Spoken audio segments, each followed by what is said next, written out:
accident pakafiwa pama caves yapasika. 2 weeks ago, there was shocking news that there was an accident around Kafue, and this video went viral. During the time of this accident, many people were just filming, but an ordinary citizen of Zambia did the extraordinary. In this video, I'll be sharing with you about a young lady who saved the life of our footballer, Rainford Kalaba. A young lady named Mephrine Moonga did the unthinkable. At the accident scene, she decided to get off a bus and to help Rainford Kalaba by administering CPR. No one was aware of this until she sent a message to Lily Mutam's TV. And her message was about how she's been inspired by the messages that we share on this platform about nurses being hardworking and not spending time on social media. This message touched me so much in that I couldn't help it but share. I was so inspired by the words of this young lady. And therefore, I posted this post on my page asking the government to reward the young lady who had stopped to perform CPR. And on Lily Mutam's Facebook page, there was a debate as to whether the nurse was to be recognized by the government or if she was just doing her job. But when it was discovered that this young lady had no job but was a qualified nurse from Eden University, I don't know how, but somebody decided to look for her. They had posted the wrong person at first, and when I checked my inbox, I realized it was the wrong person. And I decided to make an appeal on my social media platforms, requesting that the right person would be identified. To God be the glory. Mephrine was finally located and had an interview with the UPND Secretariat. This was her interview, but there's more good news, guys. She's been offered a job. The 25-year-old graduate, Mephrine, is officially hired and she'll be going to Livingstone. Guys, listen to this. Congratulations. Welcome to the civil service. That's your point. She receives her appointment letter after her heroics that saved a life. Mephrine Moonga is the lady that conducted cardiopulmonary resuscitation on former Chipolopolo captain Rainford Kalaba after he was involved in a road traffic accident 2 weeks ago. Moonga's humanitarian gesture has finally paid off as the Civil Service Commission has employed her. She proceeded to undertake CPR on Mr. Kalaba for 20 minutes. Then his pulse recovered. And I think that had that not happened, we would have had a very different story about Mr. Kalaba's fate. Because she's a volunteer extraordinaire, really, in this case. Other commissioners commended Moonga for being kind-hearted. It's very touching, and we are happy that you had to just think of employing her. It's a beautiful story. I must commend your family. Let me commend your mother. She has brought you up well. That is very, very important. You have done a very noble thing. Now the government has given an opportunity to go and demonstrate to the Zambian people to say, when you are choosing a career, let it come from the bottom of your heart. For Moonga, the job opportunity is a call to serve. My conscience couldn't allow me to just sit. I felt me sitting on a bus and me doing something involved someone's life. So I had to quickly try and do CPR to revive the one who had life. Learn to give a helping hand. In as much as you are busy, you don't know what to do. Moonga, 25, has been employed under the Presidential Initiative on Cholera Volunteers and has been placed under the Livingstone District Health Office. Wilson Mulinda, ZNBC News, Lusaka. Each time I have come to my social media platform and stated that the young people were using social media wrongly, This is what I've always been talking about. You are missing your own destiny, your own blessings. Look at this young lady, shining and flying high. She is now a government worker, a civil servant, and will be deployed and should be going to Livingstone. Whilst you continue to become keyboard warriors and commenting all sorts of rubbish on different posts, this young lady has a job. Guys, life is spiritual. You don't know where your destiny lies. Be careful. Hey, good afternoon to our viewers. I hope you are all fine. This afternoon or lunch hour, I'm joined by the visitor who has visited us today, and I'm going to call upon the madam to introduce herself. Good afternoon, madam. Good afternoon, sir. Thank you. And welcome to the Secretariat. Thank you. Sure.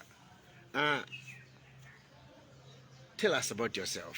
The public would want to know about yourself. Kindly tell us about yourself. Okay. So my name is Moonga Mephrine. I graduated last year from Eden University. I was doing nursing, which is degree in nursing. I completed last year and graduated last year.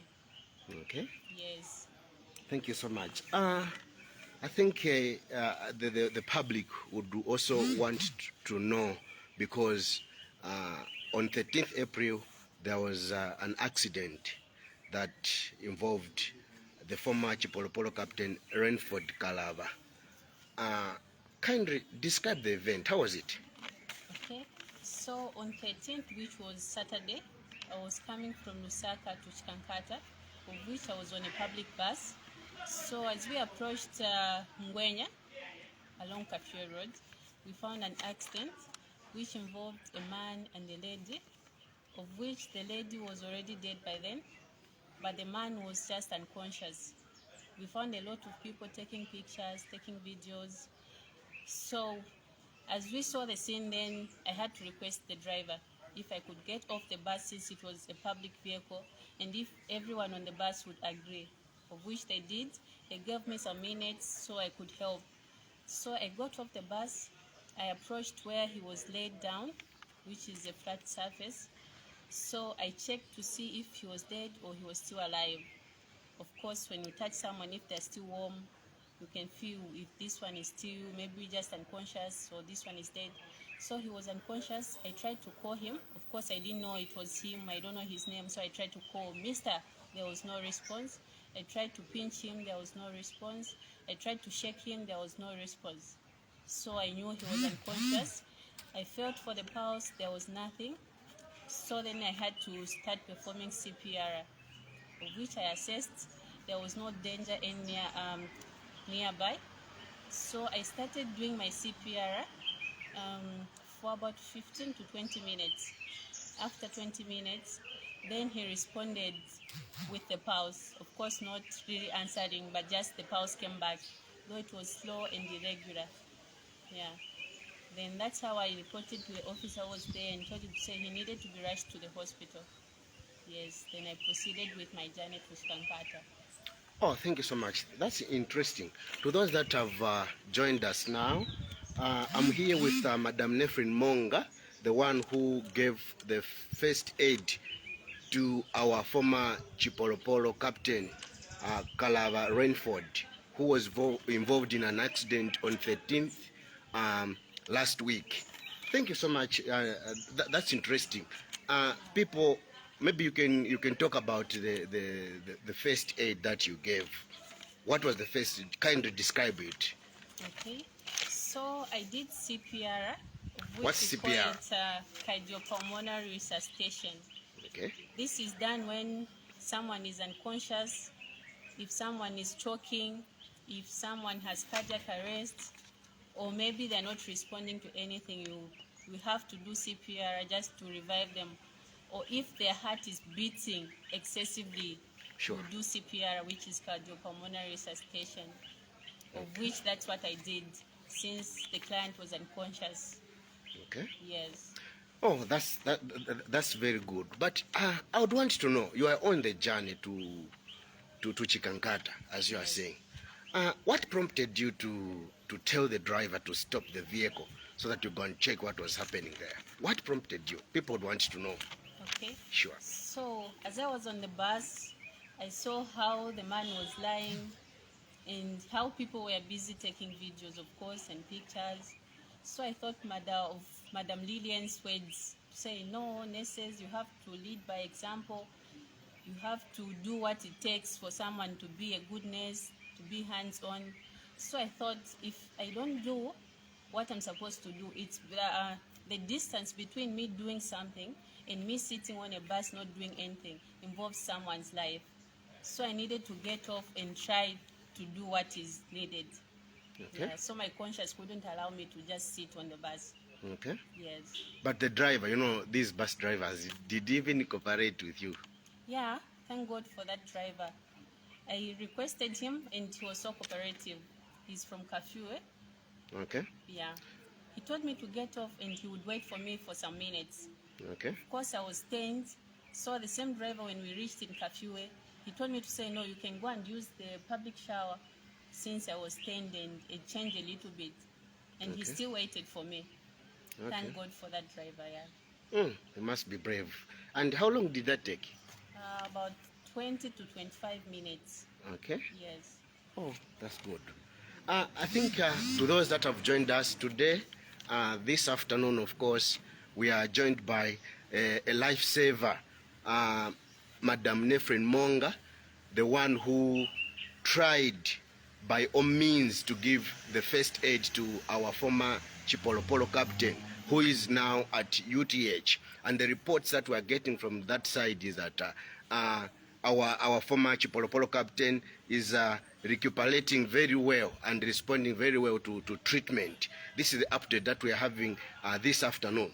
And in front of you, we are having the lifesaver, Madam Mephrine Moonga. Madam, a lot of people, when there's an accident, they become journalists. They want to be taking pictures and so on and so forth. What message do you have to those people, your fellow nurses or people? Sometimes maybe helping someone doesn't require someone to be affiliated in health or to do some health courses. What message do you have to them? Okay, so to all those in the medical field, I would like to say, whenever you find people in need, not just in accidents, it might be anything, let's learn to put our hands together and do hands-on nursing or any other procedures to help. And to the general public, I would encourage everyone. It's not just those who are in health that can help. Yeah, it can, no matter the help, it might be small, it might be great, but whichever way, it's still help. We need to, when we find an accident, let's avoid taking pictures, taking videos, at least maybe even carrying victims to put them on the flat surface or removing any other dangers or harms. It's still helpful. So let's learn to give a helping hand to each and everyone. Okay, thank you so much. I think this marks the end of our discussion. Madam Mephrine Moonga, thank you so much for saving that life. I know it was not easy, but with you, I think you made it possible to bring to make sure that our former Chipolopolo is very much stable. Sure. To our viewers, thank you so much for watching, and this marks the end of our discussion. Thank you so much, Madam Moonga, for coming, and wish you the best. Thank you. Thank you. You have listened to the story of Mephrine Moonga. Many a times on this social media platform, I have stated that be careful how you handle social media. Be careful how you speak to people. Be careful about inheriting enemies, because you never know where your destiny lies. Had Mephrine Moonga behaved anyhow on social media, had not respected Auntie Lily Mutams, had just looked at her as just an ordinary person, God has just demonstrated that in this life we need each other. And I'm so happy that there are people out there that respect this platform, that there are people out there that look at me as their auntie, as their mommy, and regardless of what anybody says, they still stick on this platform. This is an example of what we say, that destiny can be fulfilled as long as you are aligned. God can use anybody. Now, regardless of what people say about others, be careful on these social media platforms. Now, we have seen Mephrine Moonga. She has a job appointed by the office of the president, recognized nationally. And I'm very sure this year at the independence, the president will even give her a bravery award. Instead of her playing around on social media, she's been following platforms where she can listen to messages that inspire her. I remember one time I was complaining about how nurses were all over social media commenting all sorts of things. And I said, if only you can use your time to do better things, you will achieve. Look at how God has changed her story. I am so inspired. Mephrine Moonga, I am so inspired. Ule mwana kashi. Ndiwa mukazi. And thank you so much for honoring me as your auntie, for recognizing me, and for the messages. I am so touched. You kept me in the loop every step of the way. Whatever you were going through, you would tell me. Why? Because you respect me as a mother, and you have never looked down on me, regardless of what anyone says. I'm so proud of you. May God bless you. May God reward you. Even as you are doing your job, nobody will stop your shine. This is just the beginning. Look at how you use your free time. You are not even employed. You don't even have a job. Government has not even given you a job, but you decided to act as a citizen. To those of you who were saying, does she really qualify for this job? Hey, should she get job? Why? She's a qualified nurse. She has no job. And look at how God has shown mercy. Indeed, what God cannot do does not exist. Guys, life is spiritual. To the departed Charlene, unfortunately, I wish God had given you a chance. I wish to live this again, young lady, would have saved your life as well. Just as she saved my life. May her soul rest in eternal peace.